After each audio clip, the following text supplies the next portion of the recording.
Célébration ce 15 mai de la Journée mondiale de la famille. Au Mali, l'édition 2024 a amené la réflexion autour du thème « Investir dans la famille, c'est construire l'avenir ». Le terrain Vincent Traoré de Katia refusé du monde, en tête les femmes, réunies autour du ministre en charge de la promotion de la femme et certains de ses collègues pour l'occasion. Des équipements, des intrants et des vivres, c'est la composition d'un don du ministère de la Santé et du Développement social aux 5 grands hôpitaux de Bamako et Kati. D'une valeur de 800 millions de francs CFA, le don concerne également certains centres de santé de la capitale. Initiative commune amie des enfants, c'est le nom des nouveaux projets qui ciblent plus d'1 million d'enfants dans les régions de Tombouctou, Mopti, Douanza, Bandiagara, San et Ségou. Une session de présentation du projet est en cours à Ségou. C'est un financement de l'UNICEF. Nous sommes mercredi, chers téléspectateurs. Bonsoir avec moi, Ibrahim Djombeli. Bonsoir Ibrahim. Bonsoir, Salim Atandao. Le Conseil des ministres est réuni en session ordinaire aujourd'hui dans sa salle de délibération au palais de Koulouba sous la présidence du colonel Assimi Goïta, président de la transition, chef de l'État. Après examen des points inscrits à l'ordre du jour, le Conseil a adopté des projets de texte, procédé à des nominations et entendu des communications. Ibrahim. Tout à fait. Mesdames et messieurs, bonsoir. Au chapitre des mesures législatives et réglementaires. Sur le rapport du ministre des Affaires étrangères et de la coopération internationale, le Conseil des ministres a adopté des projets de texte relatifs à la ratification de l'accord de prêt signé à Lomé le 6 octobre 2023 entre le gouvernement de la République du Mali et la Banque ouest-africaine de développement pour le financement partiel de la seconde tranche du projet d'aménagement et d'élargissement du tronçon urbain de la route nationale numéro 27 Bamako-Koulikoro-Bamako. Par cet accord, la Banque ouest-africaine de développement accorde au gouvernement de la République du Mali un prêt d'un montant de 14 milliards 780 millions de francs CFA. Les aménagements projetés consistent notamment à l'élargissement de la plateforme, la construction de 2 passerelles en béton armé sur le tronçon pour faciliter la traversée des piétons, l'installation d'un nouveau système d'éclairage public à technologie LED conventionnelle. La réalisation du projet contribuera à améliorer les conditions de transport des personnes et de leurs biens et à minimiser les risques d'accidents de la circulation dans la ville de Bamako. Au chapitre des mesures individuelles, le Conseil des ministres a procédé à des nominations. La liste nominative des intéressés est disponible sur le site web du secrétariat général du gouvernement, le www.scgg-mali.ml et dans le journal L'Essor. Au chapitre des communications, le ministre de la Refondation de l'État chargé des relations avec les institutions a informé le Conseil des ministres de l'état d'avancement de la mise en œuvre du projet de système intégré de gestion des ressources humaines de l'État et des collectivités territoriales. Une réunion interministérielle du comité d'orientation stratégique du projet SIGRH tenue le 8 mai 2024 a adopté les solutions aux principales difficultés rencontrées, notamment la couverture de certaines localités d'accès difficiles, la mise en route des équipes d'identification dans les missions diplomatiques et consulaires, la gestion des qualités-jeux, la correction des erreurs de saisie, la situation des agents ne disposant pas de NINA, l'installation des équipements d'interconnexion et le déploiement de la base de données auprès des structures de gestion concernées. Les missions d'identification physique des agents dans les régions et le district de Bamako sont à une étape finale et les équipes mixtes d'identification sont en cours d'acheminement dans les zones non encore couvertes, notamment Yorosso, Tenenkou, Yuaru, Douanza et Gourma-Raous, ainsi que dans les missions diplomatiques et consulaires. Le ministre des Transports et des Infrastructures a informé le Conseil des ministres des prévisions de la saison des pluies 2024. Selon les prévisions des services météorologiques, la saison des pluies 2024 sera caractérisée par une pluviométrie supérieure à égale à la moyenne climatologique de la période 1991-2020. Il est attendu un démarrage moyen à tardif et une fin de saison également tardive à moyenne. Les pauses pluviométriques seront courtes en moyenne en début de saison et moyennes à longue en fin de saison. Des écoulements supérieurs en moyenne sont attendus sur l'ensemble des cours d'eau du pays. La prévision de la saison 2024 présente les caractéristiques agro-hydrométéorologiques et climatiques au regard des qualités de pluie et des écoulements attendus avec des risques élevés d'inondation. Dans le cadre de la gestion de la situation pluviométrique, les services météorologiques réaliseront les actions ci-après. La formation et l'information des utilisateurs des différents secteurs socio-économiques sur les résultats de la prévision saisonnière avec des recommandations pour y faire face. La conduite des opérations de pluie provoquées dans les zones de déficit pluviométrique et la diffusion d'avis et des conseils agro-hydrométéorologiques décadaires destinés aux producteurs ruraux, la diffusion de bulletins d'information agro-hydrométéorologiques décadaires destinés aux autorités chargées de l'alerte précoce pour la sécurité alimentaire, la diffusion des bulletins de prévision et d'alerte météorologique destinés aux autorités chargées de la prévention des risques de catastrophes. Le ministre de l'Éducation nationale a informé le Conseil des ministres du démarrage des examens de fin d'année scolaire 2023-2024. Les épreuves anticipées démarrent le 17 mai 2024 avec les travaux pratiques du certificat d'aptitude professionnelle au titre de l'enseignement technique et professionnel et les épreuves anticipées de l'éducation physique et sportive pour le compte de diplôme d'études fondamentales au titre de l'enseignement fondamental. Pour le certificat d'aptitude professionnelle, 10 763 candidats composent dans les différentes filières industrielles. Les épreuves se dérouleront du 17 au 22 mai 2024 dans 20 académies d'enseignement sur 26. Pour le diplôme d'études fondamentales, l'effectif des candidats est de 349 080. Les épreuves sont programmées du 17 au 31 mai 2024 dans toutes les académies d'enseignement. Les épreuves écrites du certificat d'aptitude professionnelle et celles du diplôme d'études fondamentales se dérouleront respectivement du 27 au 30 mai 2024 et du 3 au 5 juin 2024. Le ministre de la Jeunesse et des Sports, chargé de l'instruction civique et de la construction citoyenne, a informé le Conseil des ministres de la tenue de la finale de la 63e édition de la Coupe du Mali de football le samedi 1er juin 2024 au stade Mamadou Konaté de Bamako. La 63e édition de la Coupe du Mali de football opposera en finale l'Afrique Football Elite au stade malien de Bamako le 1er juin 2024 au stade Mamadou Konaté de Bamako. Elle est une opportunité pour faire passer des messages liés à la paix, à la réconciliation nationale et à la mobilisation sociale autour des actions de refondation en vue de préserver et de consolider la souveraineté du pays. B. De la tenue du Grand Prix hippique de la Nation au champ hippique et équestre de Bamako le 9 juin 2024. Le Grand Prix de la Nation est une compétition sportive qui se caractérise par sa capacité de mobilisation des enfants et adolescents regroupés en fans club des chevaux pour soutenir les différentes écuries. Cette compétition est un moment de communion entre les acteurs du monde des sports hippiques et une opportunité pour faire passer des messages de paix, de cohésion sociale et de vivre ensemble.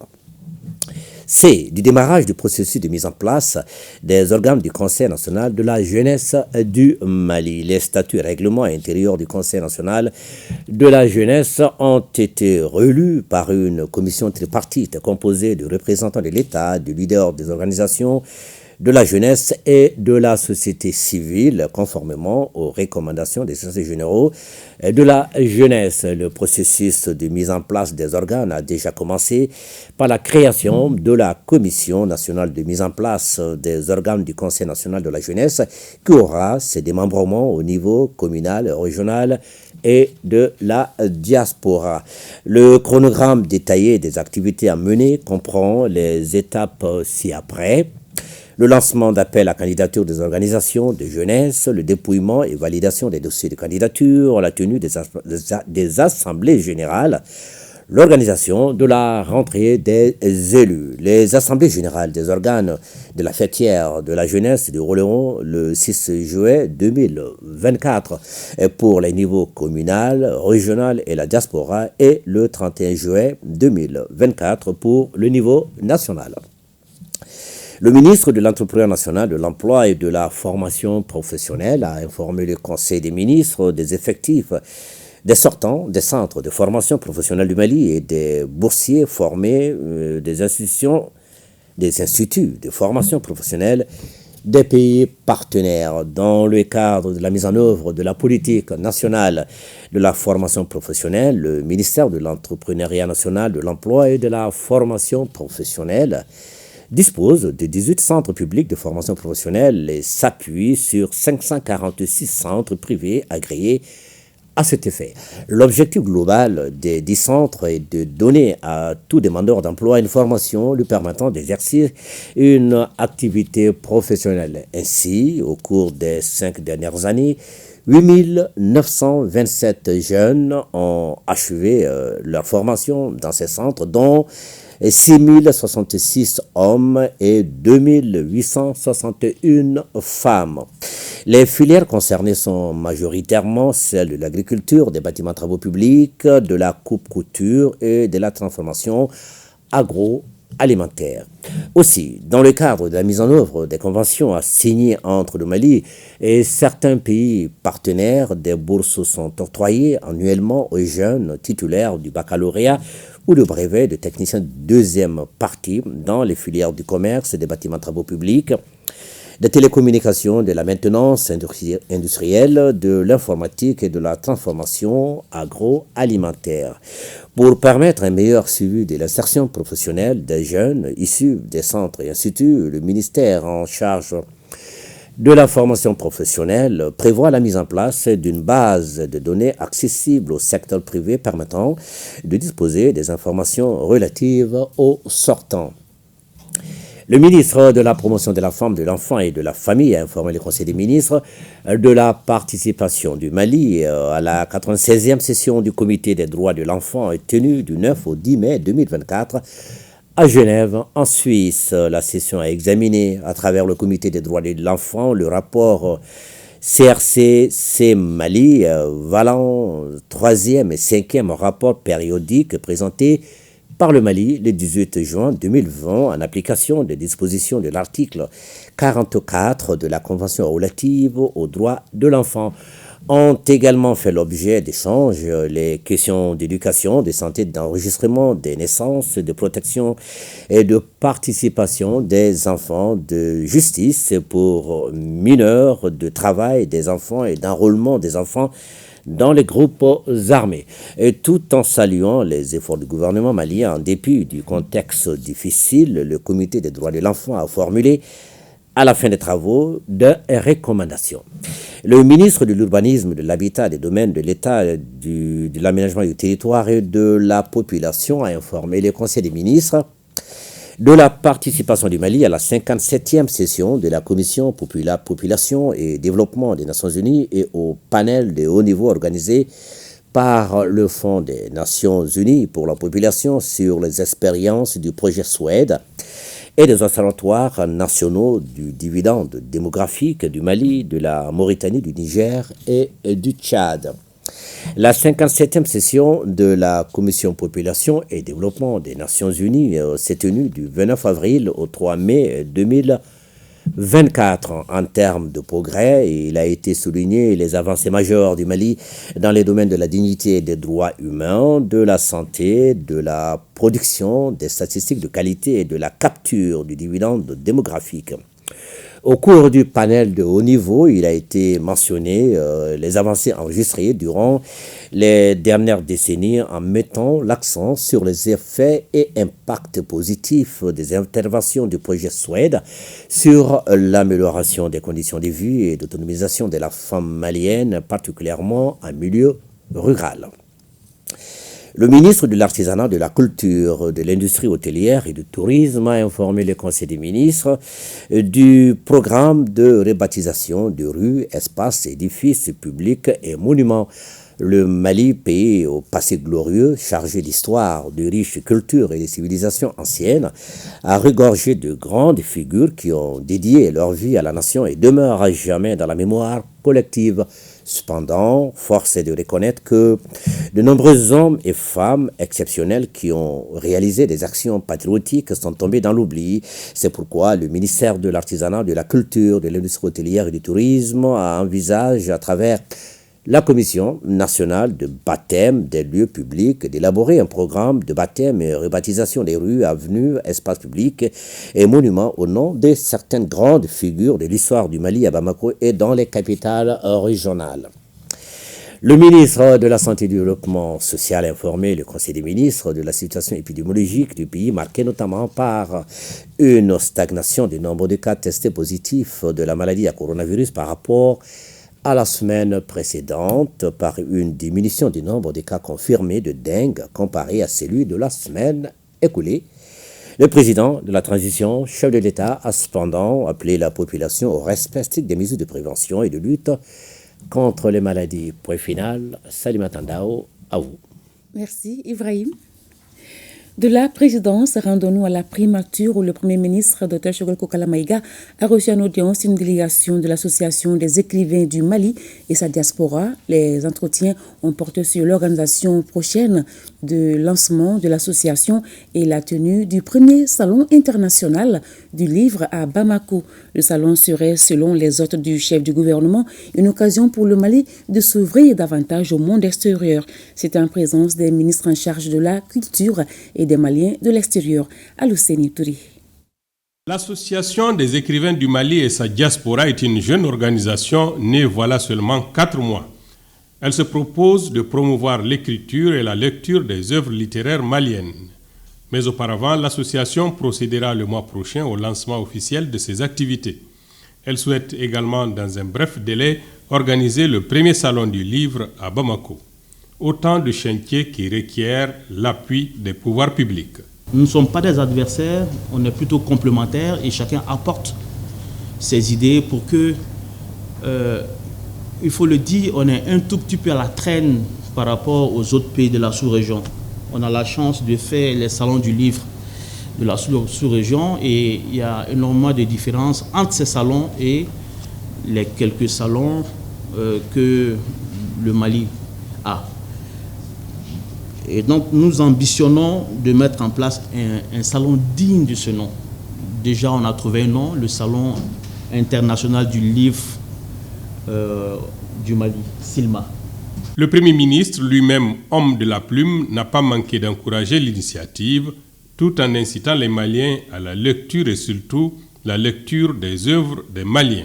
Les pays comptent beaucoup sur vous, surtout la jeunesse. Et puis la lecture, ça ouvre l'esprit des gens. Quand vous lisez certains livres-là, j'ai dit aux gens, le livre de Marx, par exemple, Le Capital, si vous le lisez intégralement, même si vous n'êtes pas d'accord, ça va rester un impact sur votre manière de raisonner et d'aborder les problèmes. Aujourd'hui, le président, le ministre de la Culture, il veut mettre la culture au centre du nouveau Mali. Si elle venait à se réaliser, la tenue du premier salon du livre du Mali sera une aubaine pour les Maliens de découvrir leur propre littérature ainsi que celle des autres nations. L'occasion sera également donnée à d'autres nationalités de connaître la culture de notre pays. Je l'annonçais dans le sommaire, le 15 mai, Journée internationale de la famille, est célébrée cet après-midi en grande pompe sur le terrain Vincent Traoré de Kati par les femmes qui sont venues massivement pour magnifier cette journée qui célèbre tout d'abord la femme, qui est le pilier de la famille. Le thème international est embrasser la diversité, renforcer la famille. Et le thème national, investir dans la famille, c'est construire l'avenir. La cérémonie de cette 3e édition était présidée par le ministre de la promotion de la femme, de l'enfant et de la famille, qui avait à ses côtés ses collègues du transport et de la refondation de l'État. Le point avec Bemba Sibi et Tayeb Adjaouyakoui. Le stade Vincent Traoré de Kati a presque refusé du monde. Les femmes se sont mobilisées pour la célébration de la Journée internationale de la famille. Cette commémoration offre l'occasion de se pencher sur les enjeux économiques de la famille, surtout dans le contexte malien où la crise a contribué à diviser certaines familles. Cette situation commande que chacun, à quelque niveau que ce soit, redouble d'efforts pour œuvrer à l'amélioration des conditions de vie de ces familles déplacées qui n'aspirent qu'à un mieux-être. La protection des droits des femmes, des enfants et des hommes ainsi que leur autonomisation socio-économique commence toujours par la cellule familiale. C'est d'ailleurs pourquoi, pour cette célébration, le département en charge des questions de la famille a mis l'accent sur la construction de l'avenir à travers l'investissement dans la famille. Celle-ci est la base de toute société, un choix qui s'inscrit dans la dynamique de la refondation nationale. La famille occupe une place centrale dans l'action des autorités de la transition, résolument inscrite dans la vision de la refondation, telle que voulue par le peuple malien. C'est dans ce cadre que le gouvernement de la transition, sous le leadership de son Excellence le colonel Assimi Goïta, président de la transition, chef de l'État, a approuvé le document portant programme national d'éducation aux valeurs, qui vise à promouvoir une éducation civique, morale et patriotique basée sur le respect des valeurs et la bonne gestion des affaires publiques. Le Mali Kouroua, c'est le Mali d'un Kouroua et le Mali d'un Kouroua se façonne dans la famille, d'autant plus qu'un être sans famille est comme un arbre sans branche. Donc il faut investir et entretenir l'arbre de la famille pour maintenir la société. Investir dans la famille devient une impérieuse nécessité pour revaloriser les fonctions socialisantes, humaines et économiques, les relations et les ressources humaines au sein de la famille, dans la communauté et dans la société.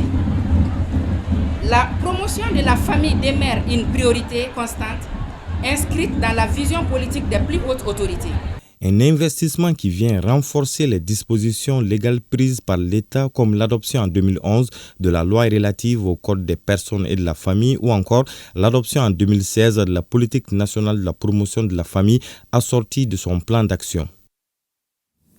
Un autre titre de cette édition, le ministère de la Santé et du Développement social vient de faire don d'un important lot d'équipements, d'intrants et de vivres. Ces produits sont destinés aux 5 grands hôpitaux de Bamako et Kati et certains centres de santé de la capitale. La valeur du don, 800 millions de francs CFA. La remise a eu lieu au CHU Gabriel Touré en présence de Barakissa Ouattara et Aruna Diarra. Juste quelques jours après sa visite dans les structures sanitaires de Bamako et Kati, la ministre de la Santé et du Développement social apporte une réponse urgente aux cris de détresse. Des équipements médicaux, des produits d'hygiène, mais aussi des vivres destinés au CHU Gabriel Touré, Point G, Kati, à l'hôpital du Mali et à certains centres de santé du district de Bamako. Un geste qui marque visiblement le personnel des différentes structures sanitaires. Nous sommes très contents que vous venez aujourd'hui avec une des réponses que nous avons souhaitées. Et nous apporter vraiment ce matériel, ça nous va droit au cœur. Cela fait partie aussi des choses que nous recherchons toujours de nos revendications, l'équipement des hôpitaux et des centres de santé de référence pour que les travailleurs puissent travailler dans de bonnes conditions. Dieu seul sait combien nous en avions sur la tête comme problème. Et aujourd'hui, avoir tout ce que j'ai à droite, derrière moi et à gauche, je ne peux que sourire et dire merci au nom des chefs de département. La valeur de ce don s'élève à 800 millions de francs CFA. Cette remise n'est qu'une première réponse parmi tant d'autres, dira la ministre de la Santé et du Développement social et le représentant du CNT présent aux côtés du gouvernement pour relever les défis. Il est très important d'apprécier ce geste avec un acteur de la santé qui s'y connaît et qui mesure la valeur. Et surtout, il est très important de préciser que ces donations vise à améliorer les conditions de vie, aussi bien des agents de santé et aussi de la population. Il y a des équipements de réanimation et de supplémence vitale, des équipements de surveillance et de paramètres vitaux, des équipements d'oxygénarothérapie, des équipements de perfusion et d'exploration fonctionnelle, des sources d'énergie, c'est-à-dire des onduleurs. En ce qui concerne les vivres, ils sont constitués de 200 sacs de sel, 400 cartons de savon, 7 tonnes de riz, 7 tonnes de mil, 120 sachets de 25 kg de lait. C'est le témoignage de la solidarité agissante à l'endroit des hôpitaux et surtout pour le bien-être des populations. Les dés sont ainsi jetés pour le département. Les besoins des structures sanitaires seront continuellement évalués et des réponses seront apportées progressivement à travers des planifications. C'est là afin de garantir à tous un accès équitable à des soins de santé de qualité. Renforcement de l'accès à l'eau potable. Les 340e et 341e forages des œuvres sociales du président de la transition ont été réalisés au quartier Bankoni, en commune 1 de Bamako. Leur inauguration était couplée à la remise d'ordinateurs et de dictionnaires à la direction de l'école et au cap de Bankoni. Le compte-rendu de Seydou Traoré. Les 340e et 341e forages des œuvres sociales du président de la transition sont réalisés dans l'enceinte du centre d'animation pédagogique Cap de Bankoni et de l'école publique de Sourakabougou. Ici, les infrastructures réalisées viennent combler un déficit d'approvisionnement en eau potable où le bidon de 20 litres d'eau est vendu à 100 francs CFA dans le quartier. Il s'agit du 7e forage du Cap de Bankoni qui sert environ 10 000 élèves.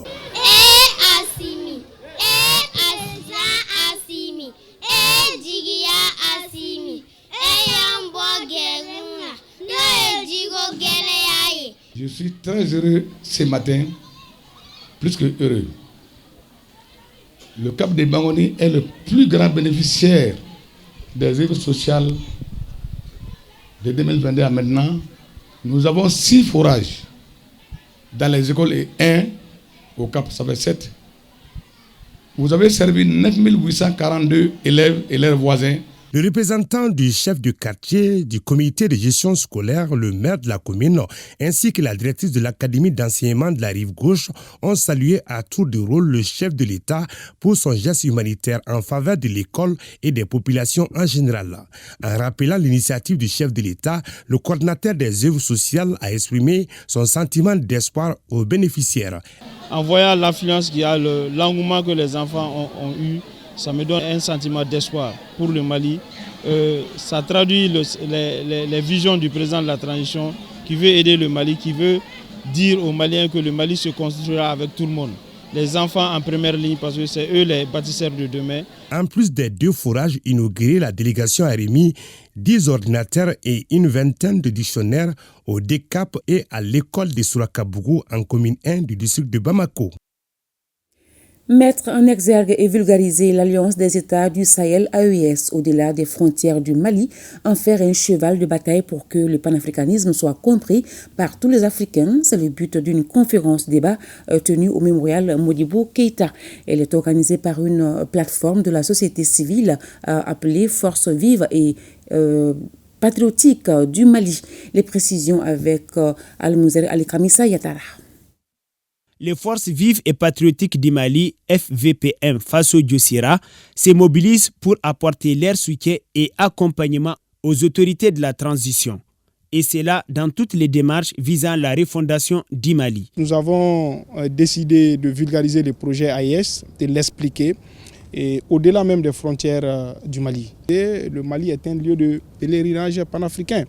Nous sommes ouverts à tout le monde, nous allons continuer à prêcher l'AES pour que ce projet panafricaniste soit compris par tous les Africains. Pour la réussite de ce projet de vulgarisation de l'AES, les forces vives et patriotiques du Mali, FVPM Faso Diossira, ont invité les panafricanistes du Comore, un pays loin du Mali mais qui partage les mêmes valeurs. L'AES, c'est une organisation très importante pour l'Afrique, pour les panafricains que nous sommes. Nous pensons que l'AES, c'est quelque chose de très important qui ne doit pas se limiter seulement aux pays du Sahel, au Niger, Burkina Faso et au Mali. L'AES doit s'étendre à toute l'Afrique. Même les Comores qui sont à des milliers de kilomètres du Mali, les Comoriens se sentent membres de l'AES par le cœur du fait que ce qui se passe au Mali et dans la zone AES, c'est une révolution. La conférence débat des forces vives et patriotiques du Mali, FVPM Faso Diossira, a été aussi une occasion d'inviter tous les panafricanistes maliens à participer massivement à la Semaine nationale de l'intégration africaine, un autre événement pour magnifier l'Alliance des États du Sahel, l'AES. Éducation. Le Mali veut se doter d'une université numérique pour permettre aux étudiants où qu'ils se trouvent de suivre des cours en ligne. L'objectif est de faire du Mali un pays émergent, surtout sur le plan de la formation. C'est dans ce cadre que le ministère de l'Enseignement supérieur et de la Recherche scientifique a tenu hier un atelier de validation du plan stratégique du dit projet. Le compte-rendu de Smou Aïdara. Permettre aux étudiants de suivre des cours en ligne où qu'ils soient est le principal but de la création de l'Université numérique du Mali. Ce présent atelier vise à valider le plan stratégique et le plan d'action de ce projet avant son opérationnalisation.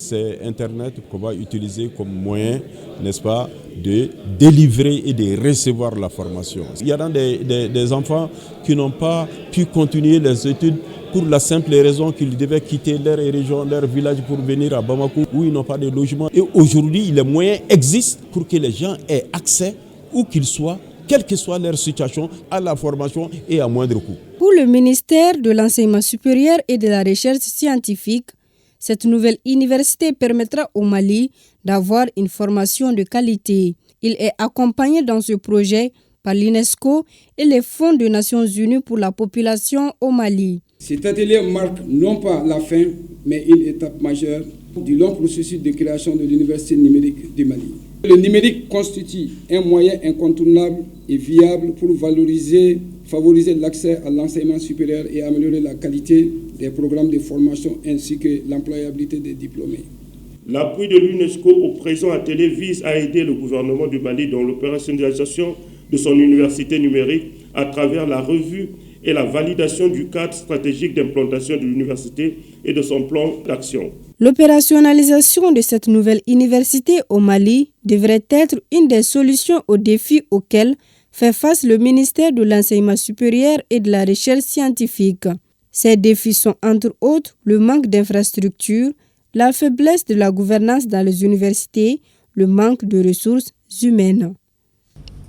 Ouverture d'une rencontre de mise en place de la communauté de pratique axée sur la résilience. L'initiative est le fruit du programme des fonds de défi pour la résilience au Mali. Elle est financée par l'USAID pour 4 ans. Reportage à Guibou Koulibaly et Abdraman Doukatraouri. Cette rencontre vise principalement à mettre en place une communauté de pratiques opérationnelles dédiée à renforcer la résilience. Cette communauté rassemble divers acteurs des domaines du développement, de l'humanitaire et de la paix, tous engagés dans la promotion de la résilience au sein de la région centrale. Comment potentialiser, catalyser une collaboration beaucoup plus fructueuse, beaucoup plus synergétique entre ces différents acteurs pour arriver à des résultats de développement beaucoup plus importants que si chacun travaillait de manière isolée. Comment briser les cloisons sectorielles pour arriver à des plateformes de collaboration, d'apprentissage et de mutualisation des efforts pour renforcer les capacités de résilience des communautés vulnérables. Occasion pour les acteurs d'échanger sur le contexte, les défis, la mission, les objectifs et les éléments de communication de cette communauté de pratique axée sur la résilience. Cette communauté de pratique sera un espace d'apprentissage entre les partenaires. Au-delà d'apprentissage, la communauté de pratique peut et doit être un engin pour la génération et l'application de la connaissance, parce que ces deux processus sont la fondation de l'avancement de notre civilisation. Cette réunion marque le début d'un partenariat dynamique et d'un engagement collectif pour renforcer la résilience et promouvoir le développement durable dans la région. Tenue de la deuxième session du comité de pilotage de l'ITIE, l'initiative pour la transparence des industries extractives. Au menu, le bilan des activités et les perspectives. Timur Konaté. Mobilisation des ressources pour la mise en œuvre des activités futures. Les acteurs des industries extractives se concertent. C'est à la faveur de cette deuxième session du comité de pilotage de l'ITIE, l'initiative pour la transparence des industries extractives. Session au cours de laquelle les participants devront de prime abord se prononcer sur l'exercice écoulé. Il s'agit entre autres de la collecte de données des administrations fiscales, douanières, domaniales et même minières mais aussi des sociétés minières. Et ensemble, ces informations doivent être examinées et validées par le comité de pilotage en ce qui concerne les rapports routiers. S'agissant du rapport annuel d'activité, il s'agit de voir tout ce qui a été mené dans les plans de travail, respectivement pour l'année 2022, mais également pour l'année 2023. En dépit de certaines insuffisances, les activités menées sont jugées satisfaisantes. Nous avons atteint le seuil de signification qui sont requis. Jusque nous avons des écarts maintenant à expliquer. La problématique liée aux écarts n'est pas un problème en soi, mais c'est l'explication qui accompagne l'écart qui est surtout demandée. Cette deuxième session du comité de pilotage de l'ITIE intervient à un moment où le département des tutelles recommande la relecture des textes de création et de fonctionnement de la structure. Une relecture qui devra permettre de répondre à certaines préoccupations du comité de pilotage. Ces préoccupations sont relatives, entre autres, au cadre institutionnel, au fonctionnement des organes de pilotage et de supervision et à la qualité de la représentativité des organisations de la société civile. Toutes ces actions entreprises s'inscrivent dans une logique, celle de rendre plus performant le secteur extractif au Mali. À l'intérieur du pays, les acteurs du programme d'appui aux filières agro-pastorales sont à Sikasso à la faveur de leur 6e comité technique, un programme financé par les coopérations suisses et luxembourgeoises et mis en œuvre par LuxDev. Le compte-rendu de Moustapha Doumbia et Taïrou Konaté. Le comité technique du PAFA 2 est un cadre semestriel dont l'objectif est de contribuer à un meilleur suivi de la mise en œuvre des activités du programme.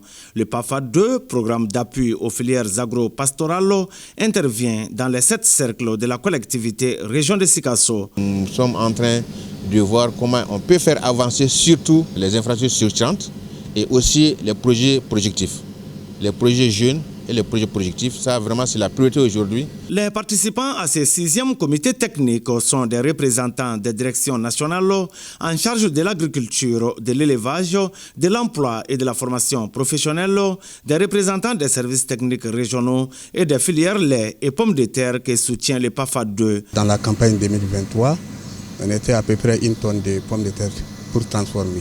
Mais cette année, c'est-à-dire au fur et à mesure qu'avec l'amélioration du PAFA, avec les conditions aussi qu'on a transformé plus de 5 000 tonnes cette année. On a eu à bénéficier des formations sur la transformation du lait local dans la région de Sikasso. Et vraiment, le programme tend vers sa fin. On demande aux bailleurs et au conseil régional s'il est possible une petite prolongation pour nous permettre de finir avec ce qu'on a entrepris. Il faut rappeler que le PAFA 2 est cofinancé par les coopérations suisses et luxembourgeoises à plus de 10 milliards de francs CFA. Il est mis en œuvre par LuxDev. Plus d'1 million d'enfants seront touchés par le projet Initiative commune Amis des enfants, dont la présentation technique de lancement est en cours à Ségou. Le dit projet vise à promouvoir des initiatives de développement dans 30 communes des régions de Tombouctou, Mopti, Douanza, Bandiagara, San et Ségou sur une période d'1 année. Le projet est financé par l'UNICEF, Honoré Tienou et Isaba. Le projet Initiative communautaire est tiré du programme Commune Amis des enfants. Il vise à promouvoir des actions de développement local au sein des populations, des initiatives portées par des jeunes et des femmes en faveur de l'enfance. Le présent atelier consacre le lancement technique de ce projet avec l'ensemble des acteurs. Il concerne 30 communes des régions de Tombouctou, Mopti, Badiangara, Douanzan, San et Ségou. La décentralisation constitue une opportunité pour les populations locales à identifier, prioriser, mettre en œuvre et suivre les actions de développement à travers les collectivités conformément aux dispositions de la loi relative à la libre administration.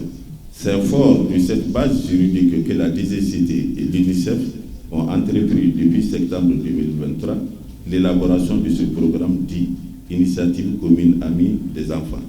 Le projet qui s'exécutera durant 1 année touchera plus d'1 million d'enfants, dont plus de 200 000 dans la région de Ségou. Je renouvelle la manifestation de notre volonté d'accompagner les MATD dans ses efforts de lutte contre la pauvreté. Cette approche est en cohérence avec les orientations stratégiques de promotion du bien-être des populations fixée par son Excellence le colonel Assimi Goïta, président de la transition, chef de l'État. Le projet Initiative communautaire Amis des enfants sera mis en œuvre par le Comité international d'aide d'urgence et de développement SIOD et l'ONG Terre des Hommes avec l'appui financier de l'UNICEF. Art culinaire. Les acteurs de la filière pain renforcent leur capacité sur les techniques de fabrication du pain composé, c'est-à-dire l'utilisation des céréales locales dans la production du pain. Une session de formation financée par la Chambre de commerce et d'industrie du Mali, CECIM. Elle est en cours depuis le 8 de ce mois et prendra fin le 18. Reportage Bokari Koulibaly, Sidiki Balo. Inculquer aux apprentis boulangers les notions de fabrication du pain à base de nos produits locaux, c'est l'ambition voulue par la Chambre de commerce et d'industrie du Mali à travers cette session de formation. Durant 6 jours, la vingtaine de participants sera outillée sur les techniques de fabrication du pain composé. Quand on parle de pain composé, il s'agit des céréales locales. Il s'agit de produire le pain à partir de ces céréales comme le maïs, le mil, le sorgho. Quotidiennement, nous avons besoin de pain, mais quotidiennement, nous avons aussi des difficultés de le produire, car nous savons que jusque-là, le pain sur la base de la farine de blé et la farine de blé est importée. Donc les crises internationales nous mettent à l'épreuve. Voilà comment l'idée de pain composé est ressortie. Au nom des bénéficiaires, le secrétariat général de la Fédération des boulangers et pâtissiers du Mali a salué la fêtière des opérateurs économiques pour avoir financé cette formation longtemps sollicitée par les acteurs de la filière pain. La formation pourra les aider à améliorer même leurs connaissances. En aidant ces boulangers à les former, c'est à aider la population malienne. Cette session de renforcement des capacités, faut-il le rappeler, fait partie des recommandations issues des travaux du Forum national pour la relance économique du Mali, tenu à Ségou en mars 2023. Elle permet aussi à la Chambre de commerce et d'industrie du Mali de se rapprocher davantage des acteurs du secteur privé en vue d'apporter des réponses à leurs préoccupations. Le village de Massako a procédé à l'inauguration de sa nouvelle maternité. Massako est situé dans la commune rurale de Ngolobougou, région de Dioïla. Plusieurs ressortissants du village de près ou de loin ont pris part à la cérémonie d'inauguration. Dossé Baba Diara et Aboubakar Traoré étaient présents pour le RTM. Le village de Massako est désormais doté d'une maternité qui répond aux normes essentielles. L'infrastructure sanitaire comprend en effet des salles d'accouchement, des consultations, d'observation, une infirmerie, un bureau, des latrines, un château d'eau et une clôture bâtie 60 mètres sur 50. Elle est l'œuvre d'un ressortissant du village. Cette action sociale et patriotique va désormais alléger les souffrances des femmes du village.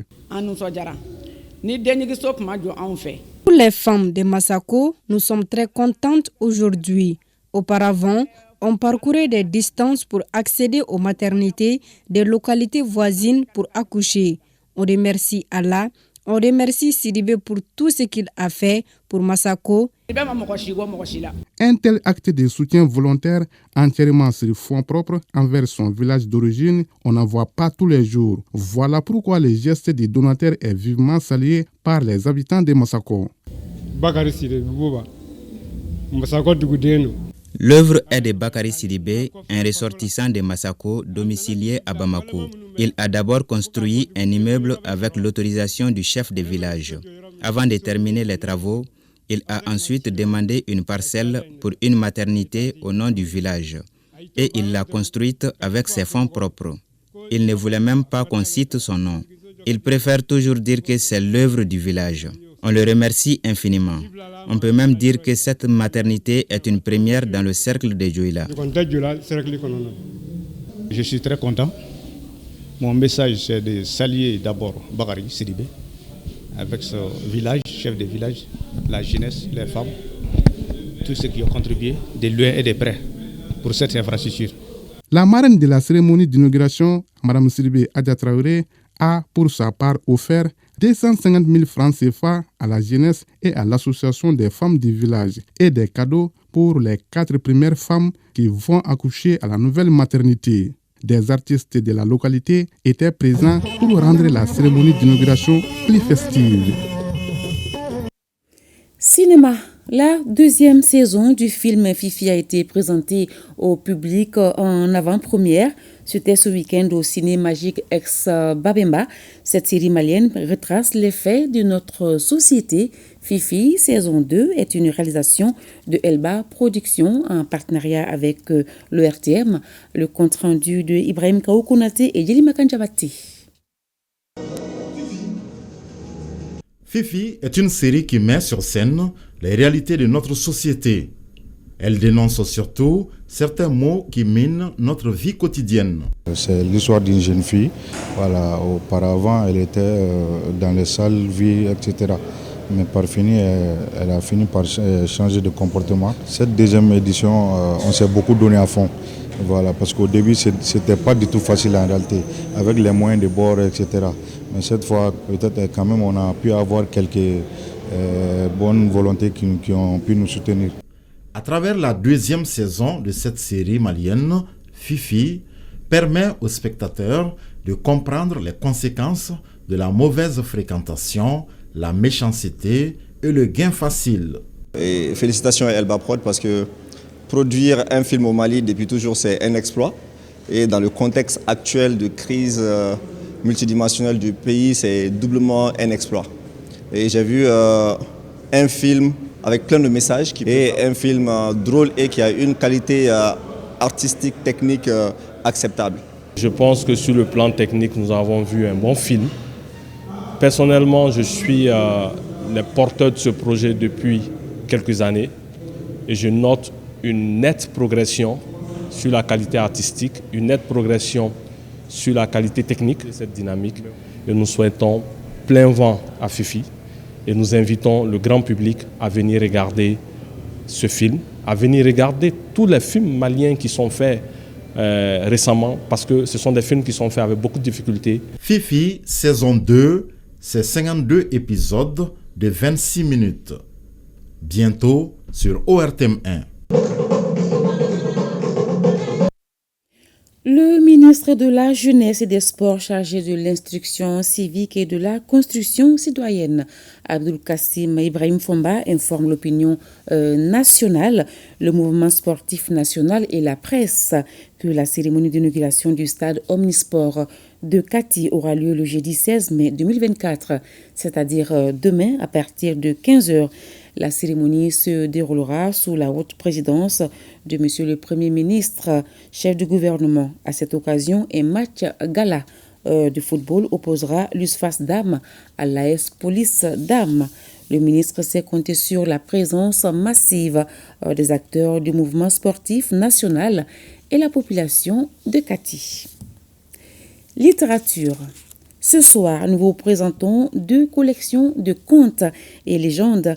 La première, intitulée Samori Touré, est écrite par Ndiaye Fatoumata Keïta et Marouda Kité. Ce livre met en lumière les stratégies mises en œuvre par ce grand homme pour mener ses combats face aux ennemis et surtout sa victoire face aux troupes françaises. Terenia Djamoutene, c'est le titre de la deuxième œuvre littéraire, un recueil de Marouda Kité qui relate l'histoire de cette guerrière surnommée la femme aux abeilles. Elle a sauvé Natien, son village, à travers des combats dans lesquels elle pouvait attirer des abeilles qui s'attaquaient à ses ennemis et c'est ainsi qu'elle est sortie victorieuse face à Samori et ses hommes en 1887. Voilà, c'est la fin de cette édition. Demain, 13h, sera une présentation de Aïché Baba Keïta et Mariam Kone sera là à 20h. Merci et à très bientôt.